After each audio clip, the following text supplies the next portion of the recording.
Bonjour, aujourd'hui nous allons apprendre à lire un poème ou une fable avec musicalité et fluidité.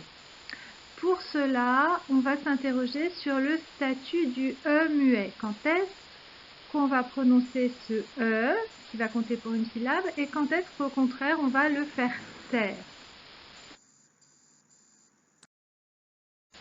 Alors, le plus intéressant à retenir, le plus important à retenir, c'est qu'on compte le E, qu'on prononce le E lorsqu'il est suivi d'une consonne.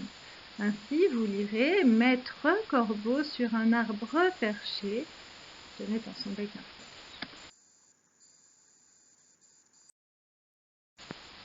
En revanche, le E muet, lorsqu'il se trouve à la fin du vers, va s'éteindre complètement. C'est pourquoi vous direz « tenez dans son bec un fromage » et non pas un fromage, parce que le E du fromage se trouve à la fin du vers.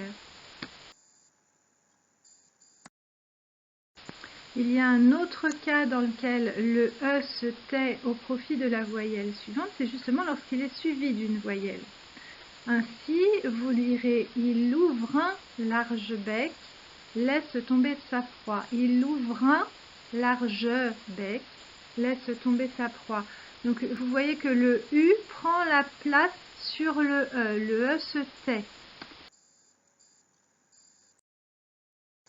Et bien voilà, à partir de ces règles toutes simples, vous allez maintenant vous entraîner à lire des fables, les fables que vous avez apprises ou celles qui vous plaisent, à les lire selon le rythme imposé par ce statut du E muet. Entraînez-vous alors.